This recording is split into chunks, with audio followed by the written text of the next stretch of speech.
Hey, family, greetings, family. As you are coming in, you know what we ask you to do. We want you to hover over that like button and hit it. We want you to comment what city you are watching us from. Comment what city you're watching us from, and then hit that share button and maybe tag someone. Let them know that Dr. Samuel Abbott and Lady Hope Abbott is on with a special guest for Real Talk Tuesday on tonight. And we're talking about health, wellness, the vaccine, all of those things. So come on. I see you. I see you. Sister Zelica is already on. The East Coast is already on. I need to see who else is coming in. I'll say Columbus, South Carolina, already. Topeka, Kansas is on. Powder Springs, Georgia. All right, Retha. All right, girl. I'm sorry. Sister Cecilia. You got to say your right name, your government name. Sister Cecilia. Glad to see you on. Amen. So it's good to see you, Sister Clarissa. Hey, good to see you. Dr. Carey is on again with us on tonight from Alexandria, Virginia. She's in on tonight as well. So family, again, as you're coming in, hit that like button and comment what city you're watching us from. I see Yukon in the house. I see Oklahoma City is in the house. All right, y'all, we're getting ready. I need you to tag someone really quickly as we get ready to bring Dr. Calvin Grubbs in. So tag someone, let them know that Real Talk Tuesday is on. And if they have any questions concerning their health and different things of that nature, tonight would be the night to listen in to hear what the man of God is. I see Tulsa, Oklahoma is in the house. And I also want to take the opportunity, as you know we do, to remind you of our weekly service times. Every Sunday morning at 10 a.m. is our celebration service. You can tune in with any one of our social media outlets on YouTube or any one of our Facebook outlets or even on our webpage. And, Tuesday evenings is our Bible studies that we have deemed to be Real Talk Tuesday. But then we also come in on every Wednesday evening at 7 p.m. as well for virtual prayer and corporate prayer. Because we believe, as the old cliche says, a family that prays together stays together. But then we also believe what they also say, no prayer, no power.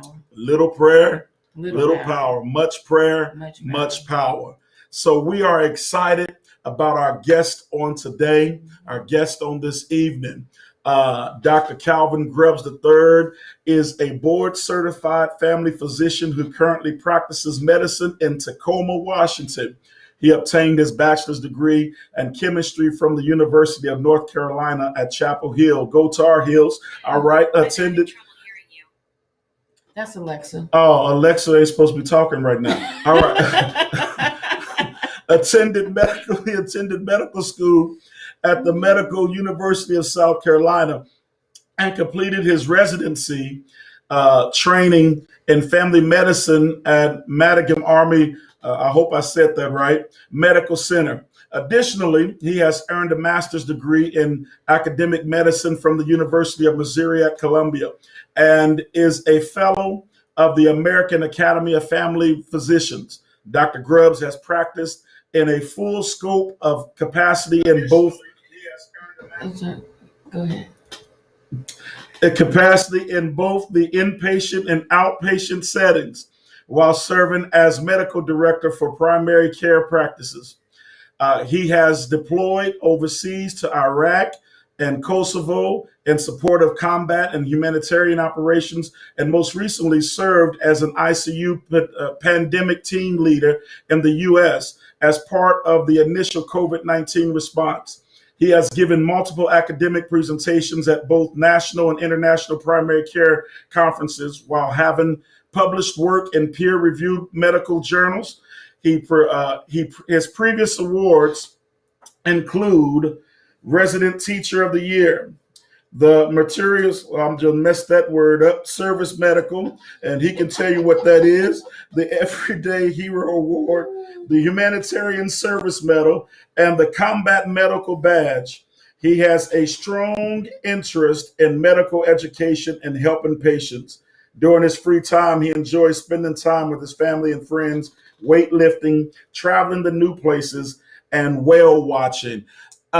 V Church family, I want you all to put them hand clap emojis and make some noise for Dr. Calvin Grubbs III. Oh, Welcome, sir. thanks for having me. I'm incredibly humbled to be here. We're glad and we appreciate you accepting to come on. I'm sorry I messed up and butchered some of them words in your bio, but we know that you are a great man and a good man and a great man. And I know your mother's extremely proud of you, and Hope is talking about you a lot, and so she's extremely proud of you. You're just messing your words up. I am today, girl. It's all right. I got you. I got you. We got the doctor on. He can fix my speech today. He's not a speech therapist. But he's a doctor. He might be able to say something wrong with your tongue, something, Oh, Lord. Amen. Amen. Greet the people again. Hello, everybody. Hi, Mom. Amen. I see my mama's on. Mom, good to see you on tonight. El Paso, Texas is on here tonight as well. On there. All right, family. We're going to get it in. I know many of you have had questions. Some of you have even asked me what I think about certain things concerning the vaccine and all of this stuff. And we want to get into that on tonight. But first, tell us about I asked you on and beforehand about your day. Just tell us about your day, what you normally do, and all of that good stuff, so that people can get a little bit a better feel of what you do. So right now, I currently work in a primary care practice, and I serve as the medical director. So my mornings are usually, seeing patients who come in for urgent care. Then I'll have scheduled appointments in the morning. And then we have planning meetings in the afternoon to kind of help shape our primary care practice to make sure that everybody stays healthy and has all the information they need in this new environment that we have. Got you. I know there were many that was overworked when COVID-19 first came in, and people were scratching their head, pulling their hair out. How was it for you? Well, you don't have him here. Yeah, so the initial time period, it was pretty challenging, just given the increased hospitalizations, the increased death rate. I was actually part of one of the mobile units that set up a field hospital here in Seattle, Washington, and there were some distributed across the United States to help with the overload capacity. Luckily, over the past couple of weeks, we've been noticing a lot of decrease in the positivity rate. We've been noticing increased deaths. And I think we're just kind of starting to get to the point where we're moving towards where we need to be. Good. Gotcha. So you said we're getting to the point where we need to be. What is that? So just kind of some level of normalcy. You might notice in just kind of different places around the country, we're starting to slowly open back up. People are on board with wearing their masks, social distancing, and just doing all the right things to kind of get us better and healthy. Got you. I briefly asked you about some things we can do. So what are some things we can do now to be getting healthy and all of that stuff? Yeah, so in addition to mask wearing, social distancing, and we'll probably talk some about this later, and getting vaccinated, I think just doing a lot of things to help maintain your mental health and doing things to maintain your physical health, such as exercising, eating healthy, and then just doing things to stimulate your mind so that you stay resilient as a person. That was something Dr. Carey said about having a personal care program, and she had listed some things in a personal care program, and some of it was about exercise, eating healthy, and some other things about your mind as well. So I can see in the psychological world and also in the physical world as well, physical medical world as well, there's some similarities with that piece as far as being healthy. Comment on that, if you will, some more. Yeah, I think it's pretty well established that there is a significant mind, body, soul connection. And whenever you have imbalance of one of them, it tends to make you less resilient. So I absolutely agree that, you have to have all three in balance for you to stay healthy. Because if you're missing one, then, just things start to go awry from there. Got you. So I read a lot of stuff. I've gotten some stuff off from Dr. Jill Wagner concerning what we could be doing as far as vitamins and all of that stuff. What is your take on doing those things now pre-COVID? So I think pre-COVID, even in the COVID environment, a lot of the things you can do is just maintain and eat a healthy, well-balanced diet, making sure that you're getting all the big food groups. And a lot of the times, as far as like the vitamins are concerned, they could be effective adjuncts to your healthy diet. And it helps to improve the overall efficiency of your health. What about the disparity rate that they're saying between African Americans or brown people versus our Caucasian brothers with like vitamin D and our African Americans vitamin D deficiency? What are some things we can do about that? And does that play a role in our immune system and building it? Yeah, so it's really well known that vitamin D plays an important immunologic function, and you're absolutely right. In the African American community, vitamin D levels tend to be lower than our Caucasian counterparts, mostly because sunlight is one of the things that are important in interacting with the skin to make vitamin D. So one of the things that you can do is supplement with vitamin D. If your vitamin D levels are low and you're having symptoms, getting adequate amount of sunlight. Those are the biggest things that you can do to help with that. Do you recommend when we go to our doctors, when they do blood work and all this stuff, that we get our vitamin D levels? So in general, I don't recommend just getting vitamin D levels unless you're having some kind of symptoms. They've done a lot of studies that have shown that vitamin D levels don't necessarily correlate with some of the things that traditionally we thought they did, such as fatigue, decreased bone density, etc. So if you're having a lot of mood-related symptoms, you're having a lot of fatigue, that is not responding to just kind of like your normal therapies, I think it is worth asking your doctor at that time to check a vitamin D level, and if it's low, in the context of having symptoms, at that time supplementing with vitamin D. There's a question someone asked, how much sunlight a day is recommended? So in general, just being outside, just kind of depending, between 20 and 30 minutes usually is adequate to kind of help with your vitamin D stores. But just as mentioned beforehand, just because, in African Americans, we have an increased amount of melanin in our skin, the penetration from the UV radiation tends to be lower than our Caucasian or light skinned counterparts. So just kind of doing those sorts of things. What are some things that we can do if we get COVID-19? Right. So if you get COVID-19, the biggest thing you could do is isolate yourself to prevent the spread of COVID, making sure that you're taking care of yourself and monitoring your symptoms, and then being in line with your healthcare provider to make sure that, we're tending to all of these needs. Most people who get COVID usually don't have any symptoms, but they are spreaders of COVID. But just kind of maintaining a healthy diet, maintaining your sanity while you're in quarantine or self-isolation, and you just making sure that you're taking care of yourself.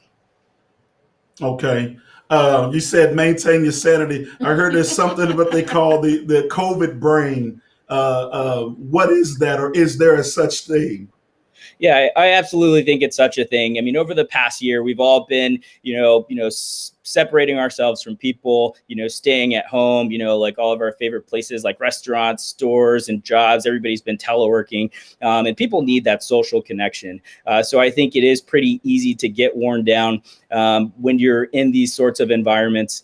So I it's really important to just help rejuvenate the soul, maintain, healthy relationships, etc.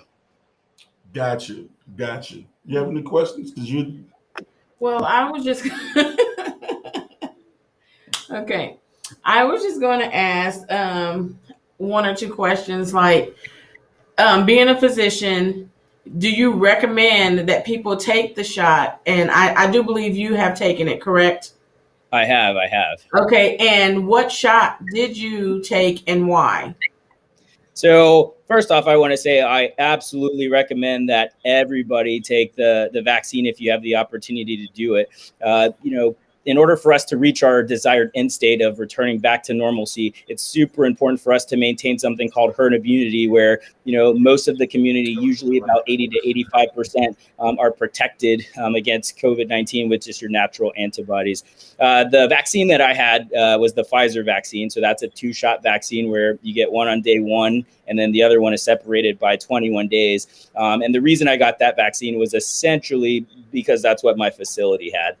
You're probably aware that there's another vaccine. It's called the Moderna Vaccine. That one is also a 2-shot series where you get one at day 1 and then one at day 28. And it's been shown just through numerous studies that, they're approaching like 94 to 95% effectiveness. So the vaccines are pretty effective. So have you had any side effects from the shot? And when did you get the shot? So I got the shot when it first, the first week that it came out, that it was in distribution. And then I got the second one just shortly after the new year. So after the first shot, I did experience some symptoms. And that's not necessarily a bad thing, because that tells us that our immune system is doing what it's supposed to do to form the appropriate antibody response to help make sure that we're getting protected against, foreign substances that are entered in our body. After the second shot, I had absolutely nothing. It was completely perfect. Okay. What do you know about the Johnson & Johnson shot that's coming out? Well, that's a great question. So that one is one of the ones that's in production where it actually, on March 1st, it's going through to the FDA for its emergency use authorization to start being distributed in the United States. That one's a little bit different from the other 2 vaccines in that this one has been shown to be about like 93 to 95% effective. And it is a 1-shot vaccine compared to the other 2. Okay.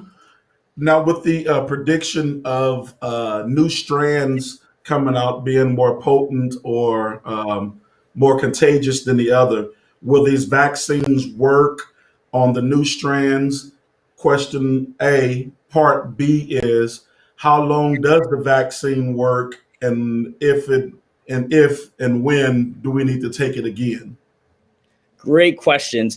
So as far as like the new strains of the vaccine, so far, studies have been showing that it is effective against it. I think the way that the vaccine works, it's actually an incredible feat of science, where it's a different kind of vaccine compared to some of the other ones. We call it like a messenger RNA vaccine, and it's coated in just kind of like a capsule that when it gets injected, it goes into your cellular network, and it essentially makes proteins that make some of your cells look like it had, some of the proteins from COVID. Your body builds an antibody or an immune response to that, so that whenever you get it, both, the old strains and new strains, you're protected against them. Gotcha. We got a lot of questions popping in right now. Okay. One is, can you talk about how important it is for people with pre-existing conditions to get the shot, to get the vaccine? Absolutely. So if you have pre-existing conditions, you are actually in general on one of the higher tiers to get the vaccine. So you're prioritized against or before the healthy population. And whenever you have a lot of medical comorbidities, especially things like, respiratory problems, heart-related problems, things like diabetes, those all have negative impacts on the immune system. So it makes you more susceptible to having problems if you were to contract the COVID-19 virus. So I think it is critically important for those groups to ensure they get the vaccine in order to stay protected. Things that you've seen earlier on in the pandemic is there were tons and tons of people who were in the ICU, tons and tons of people who were getting intubated, to the point where we were running out of ventilators to put people in. And a lot of those people who have symptoms usually have a lot of medical conditions that are associated with it. I forgot what the second question you had on there. There's another question that says, is it true people with O positive blood are less likely to contract COVID-19? Also a great question, especially because I have O positive blood as well. So it is the increasing experience that if you have O positive blood, it is less likely, just because of some of the antigens that are present on the cell surfaces of the O blood type. However, that does not necessarily mean that you are like that's 100% foolproof and that you are immune to it. But a lot of studies have shown that that has been the case, that there have been decreased rates of COVID infectivity if you have O blood in general, O negative more than O positive. Gotcha. Here's another question. What are some of the side effects that you've heard of from the vaccine? So the most common side effect from the vaccine is actually pain at the injection site. Other things that people experience are things like fatigue. Sometimes people get like these low-grade temperatures where they feel chills. But the good thing about that is within 24 hours, usually those symptoms go away. But the highest rate of side effects is usually pain at the injection site. Yeah, I know someone. Go ahead. I'm sorry. Go ahead. And I just want to point out that a lot of those side effects are the same side effects that you get with any routine vaccine that you get. Yeah, I know someone who was getting the vaccine, and it was told to her to possibly take some Tylenol like an hour or so prior to her getting the vaccine, the first shot. Kind of like when you do, when a child goes and gets their vaccinations, they generally tell you give them Tylenol. Absolutely. And that's actually what I told my dad to do when I strongly encouraged him to get the vaccine. Did that work? He did. So he actually didn't have the symptoms to the same extent that I did. And I unfortunately didn't take any Tylenol before I had the first vaccine. Here's another one. Should you get vaccinated if you have antibodies? Yeah, that's a great question. So you absolutely should still get vaccinated if you have had COVID and already have antibodies. What the experience is so far is that people who contract COVID and they actually get antibodies from it, the natural immunity has been lasting between like 4 and 6 months. And then just kind of waning from there. And a lot of the antibody response that you get from taking the vaccine, again, it's pretty new, so we don't have a lot of the experience or data with that, but it's projected that, for a year, even year plus. Here's a really good question from Dr. Carey. What happens if you don't get the second shot within the 28 to 30 days? So that is a great question. So if you don't get the second shot within that time period, you should still get the vaccine anyway. I don't necessarily think that it's going to have any significant decrease in the overall effectiveness. The reason that we're pretty tied to those specific time periods is mostly because things are so new. And in order for us to not have any bad side effects or not have, anything go awry, we want to try to maintain the narrow parameters that were set by the studies that were done. But I think as we start to see, have more experience with the vaccine, that condition will probably start to be more relaxed. Wow. Well, I told you, everybody, those of y'all that are on V Church, we need you as Dr. Grubbs is on answering these questions. Tag people, share this now so they can get on and get this information. This information that is going forth tonight will save your life. Here is another question. Someone is saying, I have diabetes, diet controlled in 3 days after the first injection of Moderna. I had high blood pressure readings, severe headaches, and vertigo. Could that have been related to the injection? So I do think that those things could have been related to the injection. So the injection, when you get it, it mounts a huge immune response where it's looking at what's inserted into your body as foreign. And what that does is that causes some of the other systems, most specifically your cortisol levels, because your body is stressed, to increase. And cortisol is correlated to, some of these increased symptoms. So especially in diabetes, where you typically have issues with glucose control, that is something that you could anticipate from that. But hopefully the experience after getting it was that after the first 24 to 48 hours, that symptom essentially went away. Here's one. Once you've taken the vaccine, will you still need to wear a mask all the time? So great question. So right now, the CDC recommends that is something that we need to do. And the reason that that's still the recommendation, because I think it's too early for us to tell whether or not getting the vaccine prevents spread of the vaccine. So right now, our experience based on the short duration that that's been in implementation is that it either A, prevents you from getting COVID-19, or if you actually get COVID-19, the antibody response makes the disease less severe, but we don't yet know if it prevents the spread of it. So it's still important to continue wearing your mask until we have more experience with the vaccine. It's still important to socially distance whenever you are able to. Hey, we just gonna go down the line. Do you think the COVID-19 vaccine will be a yearly shot like the flu? So this is also, there's lots of great questions that are coming out here. So right now, I think it's too early to tell, but just kind of looking at the pattern. So the reason that we have to get a yearly flu shot is because the influenza virus goes through these two processes called genetic drift and genetic shift. So essentially what that means is that every year that virus is constantly mutating as it migrates from the northern hemisphere to the southern hemisphere. So it's constantly evolving to the things that we're doing for the vaccine, which is why that vaccine is a yearly shot. Right now, that's not been a lot of the experience with the COVID-19 vaccine, although we have seen some mutations just kind of overseas, and some of it started to come into the United States, but it's not as rampant as we initially predicted there. So I think right now it's too early to tell, but if I were a betting person, just based on how the microbiology of that particular virus works, is I think we'll probably have a little bit longer lasting immunity compared to the flu vaccine. But again, don't quote me on that. Cool. Here's another question for you. Why is the vaccine given in 2 injections?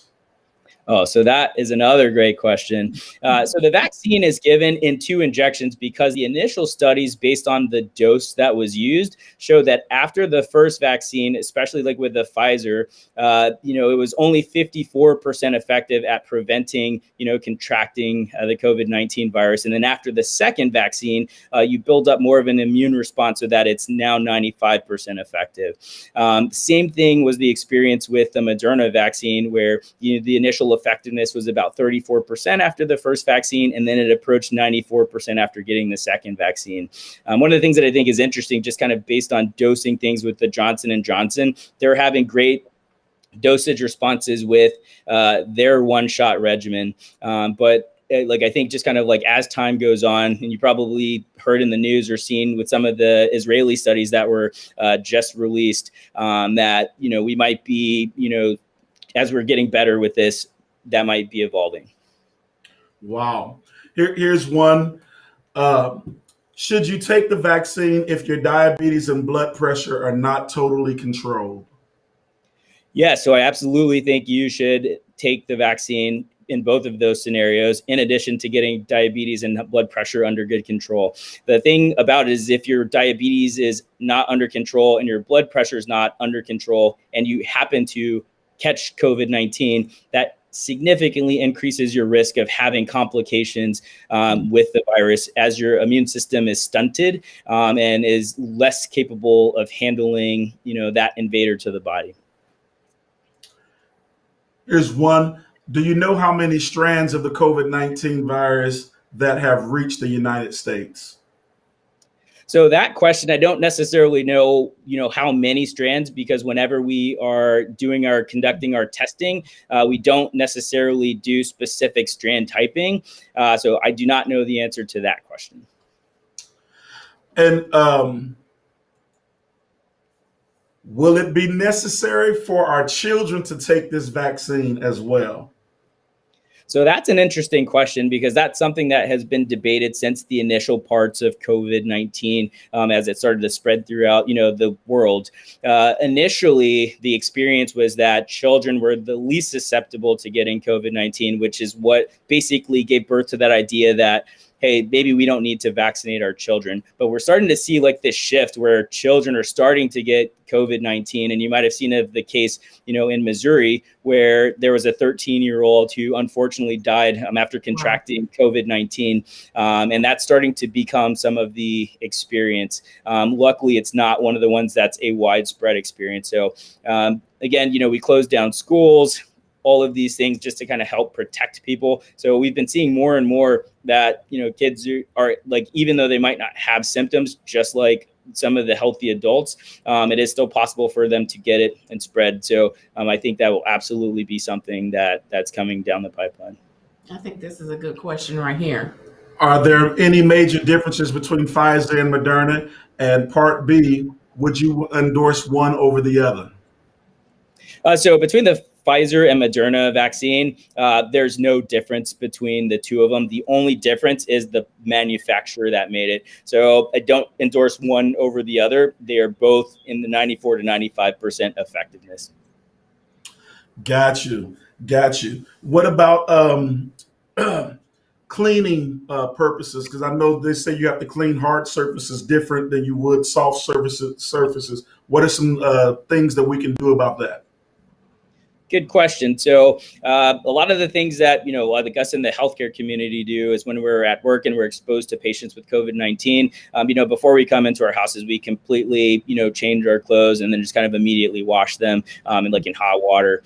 I think just kind of like doing your normal precautions, where you're using like sanitation wipes to clean off all of the important surfaces, and then, doing similar things for your soft surfaces, because it's been shown that the virus, can live on surfaces for longer periods than you think, approaching like 7 to 10 days.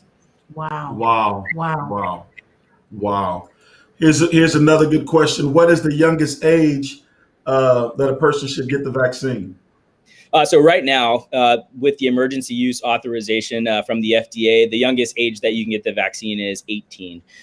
As more and more things are getting done and it gets full approval, then the age changes will probably happen. And then one thing I wanted to point out as far as like the emergency use authorization is that is a thing where you can get products that are produced into circulation faster in emergency or pandemic situations after adequate studies are done to show that they have been proven to be effective or safe in general.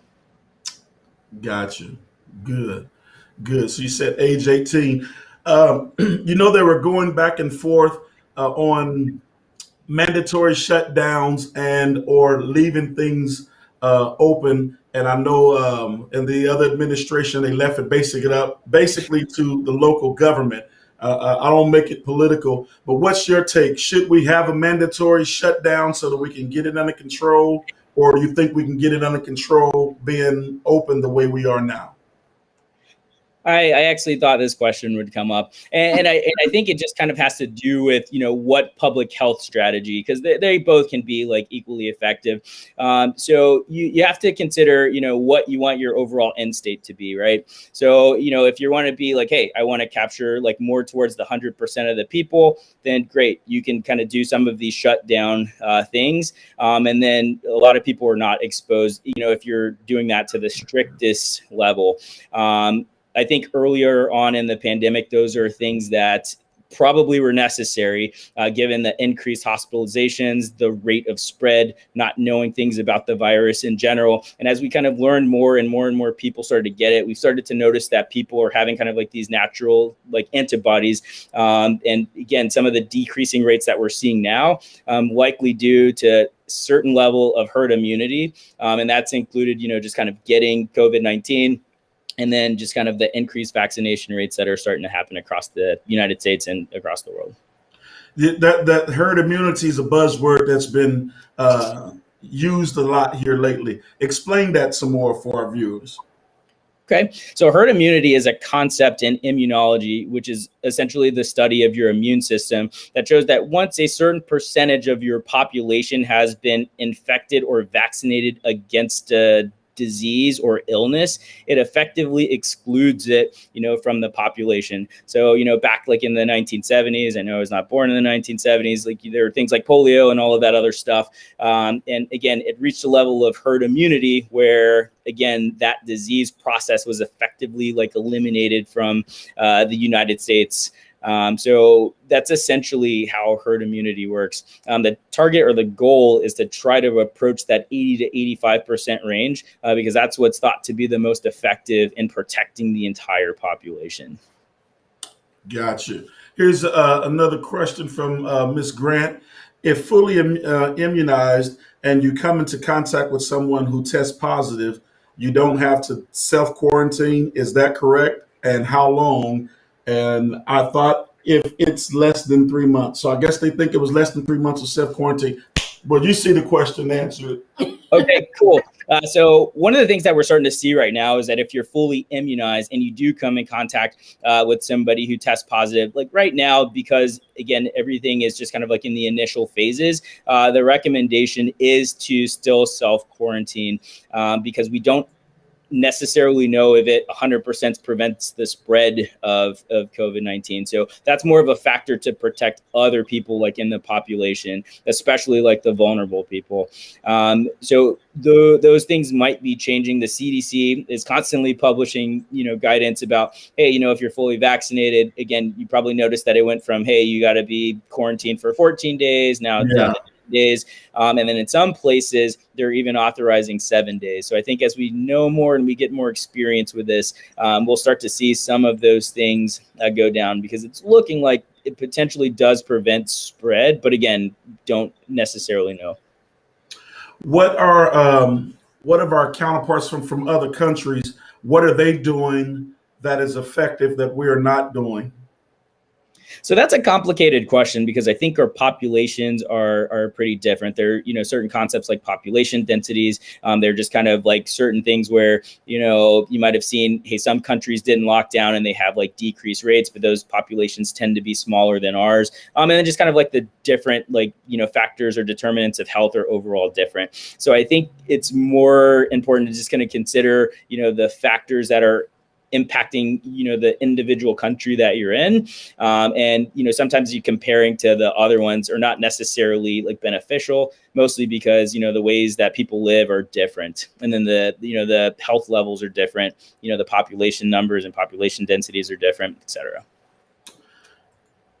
Here's one. I've heard that some people that tested positive for COVID-19 and they were retested after a month and tested positive again. Why is that? So that's a phenomenal question. So once you can track COVID-19, the infectivity period is usually about 10 days. Sometimes it could be up to 14 days, but if you're not having any symptoms, the 10-day is the mark. The genetic material that basically, or the genetic protein that is in COVID typically can linger in the system for 90 days or so. Even if you have already, feel better and you're not having any symptoms. So that's actually why among the newest recommendations is that after you have COVID-19, it's not actually recommended to get another COVID test again, because it is likely that you're going to test positive anyway, whether you're having symptoms or not. And that's not necessarily reflective that you have a new infection of COVID-19. I had read that that depended on the test as well. Some tests show that if you're infectious, and some show that if it's just in your system. Is that true? So that is true. So right now, there are two predominating tests to test for COVID-19. The best one is being like the PCR test, which basically, it gives you the most accurate results. And it actually is one of the fastest ones that you can get back. And it uses like the highest level, of molecular detection compared to some of the other tests. The other one that you're referencing is actually the antibody test, which again, the effectiveness is whether or not it tells you that, hey, if you actually have COVID, it's a lot lower than the PCR test because the PCR test accuracy approaches 98 to 99%. Obviously, for anything, you could have false positive results, but for all intents and purposes, the PCR test is the gold standard for determining whether or not you have COVID-19. With the antibody tests, you're absolutely right. There are two types of antibodies that your body makes. Well, actually, there are five, but the ones that are most important to, the testing process is something called Igm and Igg. And those are two of the proteins or the immunologic proteins that are tested by the antibodies. And the Igm is basically what tells you if you or it suggests you had a recent infection. And then your IgG is what tells you, hey, you don't have a recent infection, but you have longer lasting antibodies for it. But the antibody tests that are currently in production in the United States are extremely variable. And, whenever you get a positive antibody test, the thing you have to do is get a PCR test anyway. Got you. Any questions, No. He's doing an excellent job. He's answering all the questions. I'm proud. I know you would be. There. Now, with these tests, are there any other tests that we can take that will let us know besides the saliva and or them sticking that thing up and your brain and hitting your brain and pulling it out? Yeah, so those are the biggest ones that happen. So the saliva tests tend to be less effective. You probably saw in the news where, China is kind of doing like a fecal test where they're kind of having that kind of in production right now, but that is not something that is widespread in the United States. And then the saliva tests, you probably started to notice that, there's some home COVID tests that you can get. And it does take the saliva. You can just kind of send it to the lab and then it can test from there. But the saliva test tends to be less effective. So unfortunately, the tests where you go into the nose called the nasopharyngeal test is the most accurate one because you can get what you need in order to run an effective PCR test to definitively tell you whether or not you have COVID-19. Now, I also heard people say that once you've had COVID, it needs to be a certain time period before you can get the vaccine. Is that true? And if so, what's the time period before you take the vaccine? So that's actually a myth. So after you get COVID-19, as long as you're not having any symptoms, you can get the vaccine afterward. And like what it would do is it actually helps to stimulate your immune response even further. Look, your mom is so happy. Look, your mom is so happy. I'm just putting her on blast. Your mom is so happy. Her baby up here answering these questions. Here's one. Do you believe we are now prepared for the next virus that may pop up? Well, that is an incredible question because the COVID-19 virus basically rocked, our, ability of how we did things in general. So you notice that, hey, maybe we're not as prepared as we needed to be because the last time this happened was, with the Spanish flu back, between 1918 and in 1920. So I think we're learning a lot of great things about, how we operate. We've re-emphasized the focus on pandemic planning and pandemic response. So I think as time goes on, we understand the importance of it and we will continue to make forward strides.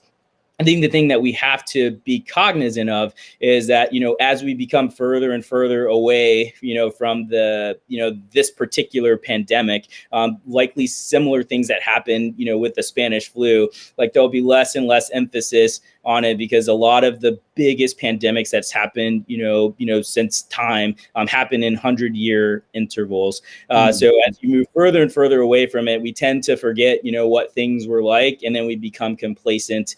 So I think as long as we maintain, our tenacity of efforts and ensure that we are continuing to, move forward and, do a lot of these good research interventions, appropriate planning, I think we would be ready for the next virus. Hey, your auntie Monica from Los Angeles says she's proud of you too, and she's smiling from ear to ear. So we're gonna put that out there too, Auntie Monica. look. You are well loved, okay? There was a question. Do you think we will ever go back to what we knew as the norm? And if not, why?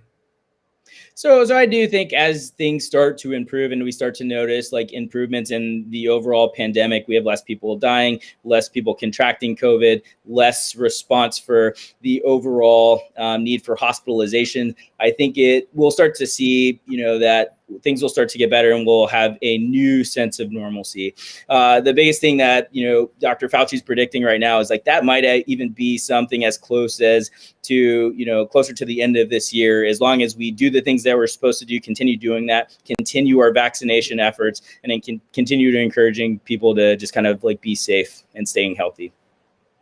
Here's one. Should a 93 years young person or older that have a health problem, should they take the vaccine? So they should absolutely take the vaccine. And that's actually one of the targeted populations right now, as far as like the prioritization group is concerned, because the over 65 to 70 group is amongst the most vulnerable. So it is highly recommended that, they get vaccinated as well. That's a good one. What is your advice in wearing a homemade mask versus an N95 mask, part A? Part B, how much does our chances of contracting the virus decrease if we wear an N95 mask versus a homemade mask? So that is a fantastic question. So the N95 mask is probably like the gold standard in medical environments for preventing the contraction of the virus. The thing in the healthcare population is you're the most likely to be in contact with the most severe forms of it. You probably remember in the initial part of the pandemic, they're like, oh, masks are necessary, masks are not necessary. And then we just kind of shifted towards wearing some of our homemade mask. And you're also seeing some of the things right now where we're starting to pitch using double mask and having specific materials. So I think ultimately the N95 mask, again, stands for preventing 95% of things coming into you, is probably the most effective. But just given the limited resources that we have in the United States and the need to kind of shift some of those resources to people who are taking care of the high risk and high vulnerable people, we should preserve those particular masks for those working in that population, such as COVID ICUs, working on the COVID wards, and then just kind of out in the population using face coverings to minimize that spread from there. Good. That's good. After my second dose of the Moderna vaccine, I had nosebleeds where I ended up in the ER. Have you heard of any nosebleeds from vaccinations? Also, several other coworkers had nosebleeds as well. So that's interesting. So that is not one that I have heard of from taking the vaccine, but that's not outside the realm of possibilities for that. So I would have to look more into that because that's not one of the common things that I see in our vaccinated population. Wow. Wait a minute. Here's another one. Your friend, Lawyer Bill, is also proud of you too. All right. Here's one. So since I had COVID, if I decide to take the shot, will I get sick from taking the shot? So that's a great question. So I think because you already have somewhat of an antibody response, it makes you less likely to just kind of feel some of the effects that somebody who has none of the antibodies from it. Because the reason that people feel sick after either catching an infection or getting a vaccination is because the body's immune system views that as foreign, and then it starts to cause an inflammatory response where everything in the body goes awry, and then you just kind of feel crummy overall. So if you already have some of the antibodies after contracting COVID, it is less likely that you will have symptoms. Not that it's outside the realm of possibilities, but it significantly decreases the likelihood of that happening. Here's a question someone asked from your aunt: will we be wearing masks into 2022? So that's a good question. I think it's too soon to tell. I think just kind of how things are going, probably in the initial phases of 2022 or the initial months, we'll still be doing that. But I think as we start to approach herd immunity and COVID levels start to decrease, I think unknown, but I think probably into mid-year, should we continue on the trajectory that we're on right now, that is a very real possibility. Your daddy on here, he said he's proud of you too. Look, Dad said, hey, all these people talking about they're proud of my son. I'm not proud too. Let it be known who the daddy is. Look, here's one. Are there any long-term effects that could derive from the current vaccines provided? So I think that is a possibility, but that has not been the experience that we've seen so far. I think the thing that a lot of patients especially ask me when they're, considering whether or not they need to get the vaccine or they want to get the vaccine is that we only kind of have experience of it over the last 6 months or so. And then I think it takes time to continue study. This is actually like a plug for the V-Safe app after you get the vaccine. It basically helps track your symptoms, and that's giving us a lot of data to determine whether or not there are going to be the potential for long-term complications of it. So that being said, it hasn't been the experience so far, so I still recommend that you get the vaccine. Wow. Do you recommend shielding, face shields or safety glasses along with wearing the mask? So that's a good question. So, if you're going to wear it along with the mask, I do think it adds a different barrier. So you have another level of protection. However, if you're not going to wear a mask and you're just going to wear the face shields or the safety glasses, that has been shown to be less effective than using appropriately cloth mask. Okay. Now, I also read about COVID causing blindness in Africans. Have you heard anything about that? And if so, why is that? So I haven't heard about COVID specifically, causing blindness. However, in populations that are vulnerable, such as diabetes, like those patients who contract COVID, tend to have more issues like with sugar control, which actually is one of the leading causes of blindness, in diabetic patients. So I don't think that there is knowledge that there's any causation for that. I think that's more correlation from that at this point.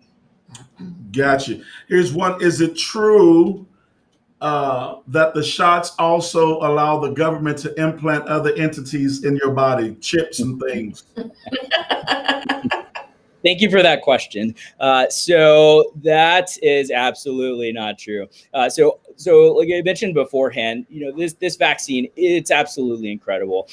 Essentially how it works is like you have a specific protein that is, in like a biologic capsule that when you inject it into the arm, it goes into the bloodstream, goes to your cells, and then it makes proteins that kind of mimic what the COVID-19 virus looks like. It is impossible to inject, microchips, different plants to control you.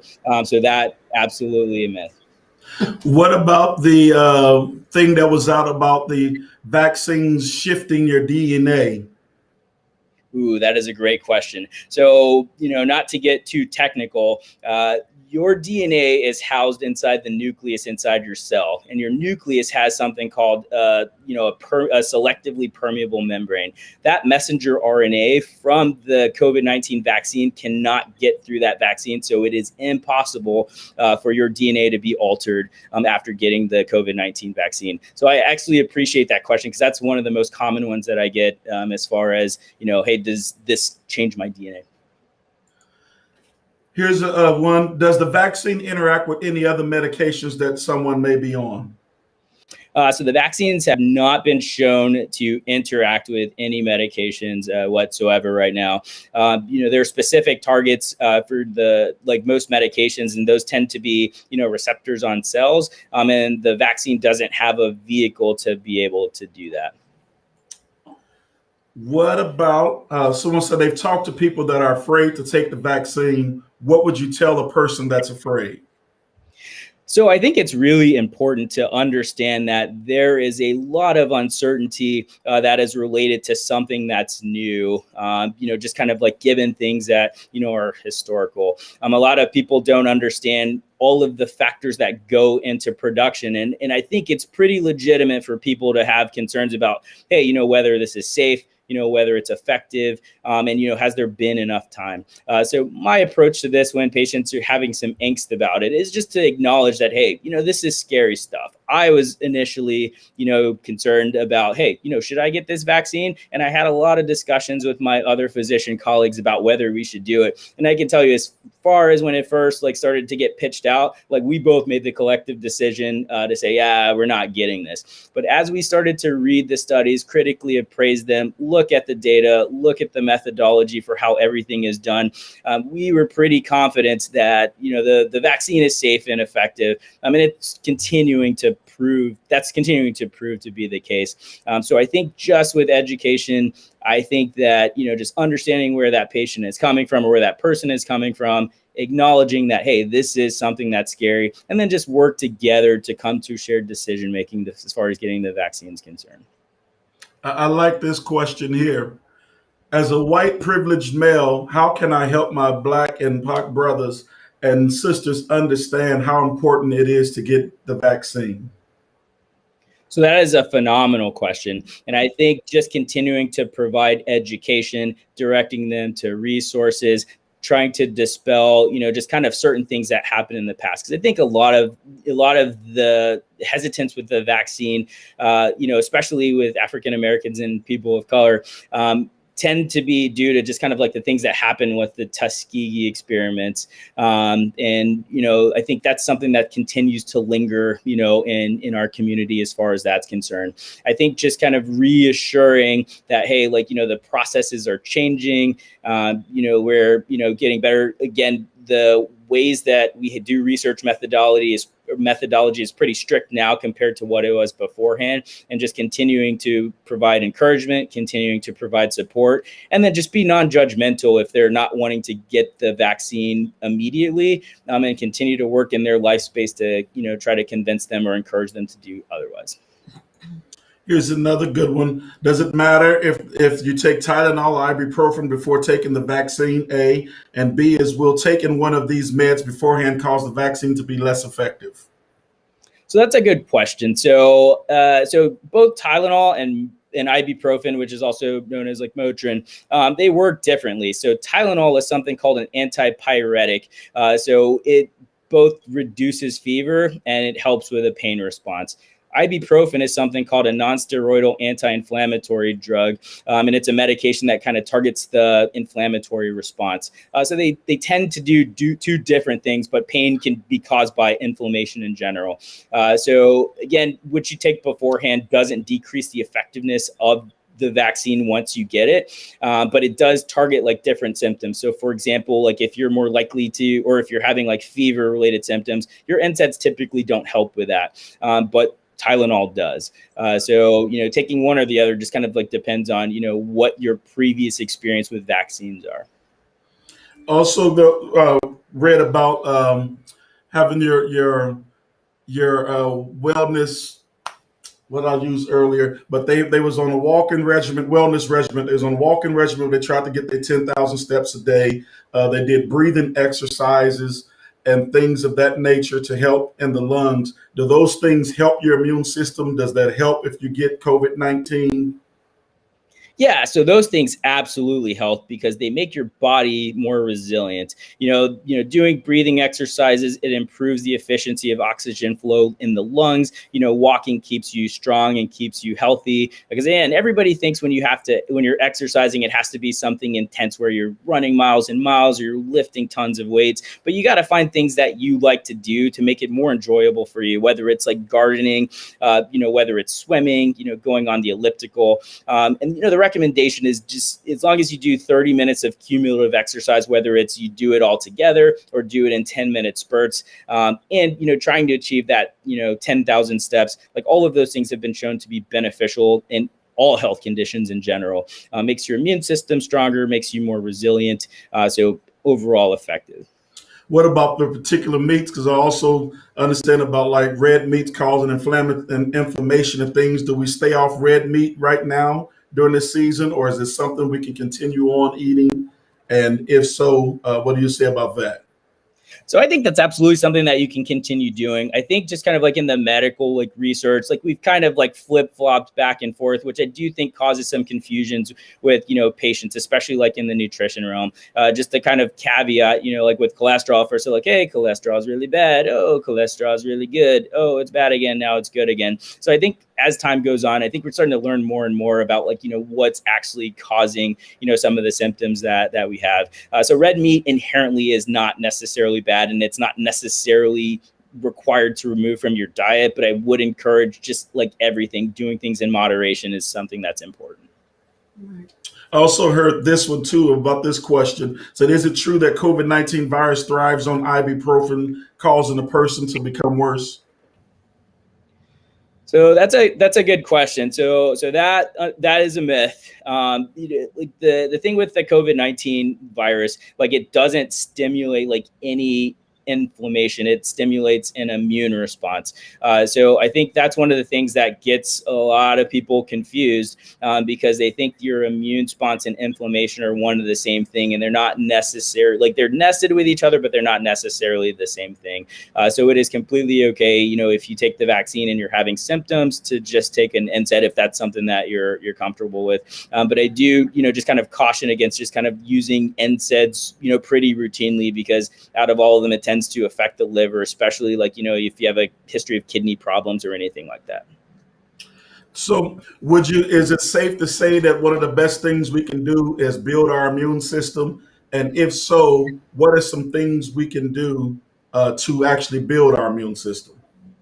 Yeah, so the cornerstones of building a healthy immune system is actually just kind of taking care of that trifecta of mind, body, soul, and your physical nature. Every time that you're exercising, you're making your body, strong. If your mind is not just at where it is at its peak performance, like you get stressed out. Stress increases cortisol levels from the adrenal glands, and that also causes some systemic effects within the body, which again, cortisol is something that it's a stress hormone, and that actually decreases the effectiveness of the immune system, because whenever we have patients or people with autoimmune disease, we tend to use steroids to help calm that down. So I think decreasing stress levels is critically important to help maintaining a healthy immune system, eating an appropriate diet, because that's going to provide the necessary cofactors to help, drive the processes that are responsible in the inflammation response, and then just making sure that you're physically healthy so you maintain your resilience. Wow. I have one other question, because I told you I want to keep you, because I know you're a busy man in a certain time frame. As schools are going back and forth on reopening or staying shut, churches are going back and forth whether on reopening or staying shut. I know here at Kingdom Life, what we're doing is we've allowed only a certain few, like our core leaders, our musicians and core leaders in, and everything else is virtual. What is your recommendation as far as opening, not opening? If you do open, what should we be doing?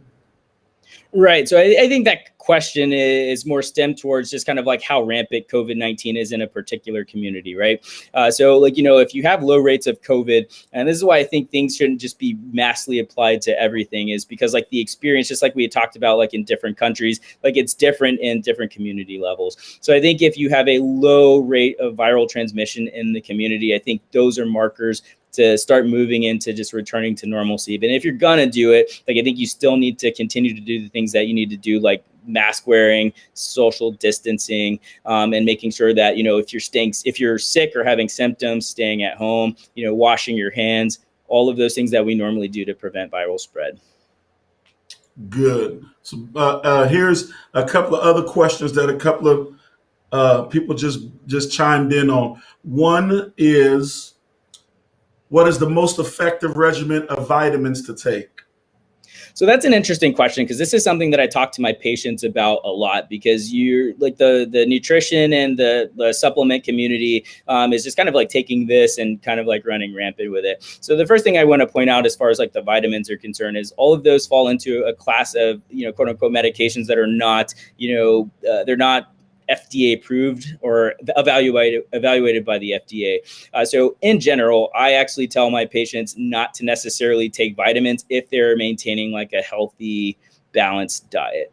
So for example, like, if, you eat a lot of fish, again, you're going to get your things like your omega-3s. So it's not critically important to supplement it additionally, because if you have a lot of these vitamins, you can actually create pathologic conditions where it does harm to you. Wow. So for example, if you're taking vitamin B6, and then you continue to take that, and you get higher levels of it, it can actually cause damage to your neurologic symptoms. And then you can get symptoms like, vertigo, where you're having the room spinning sensation. You can get kind of weakness, numbness, and tingling in the extremities. If you have too much vitamin A, you can cause visual problems.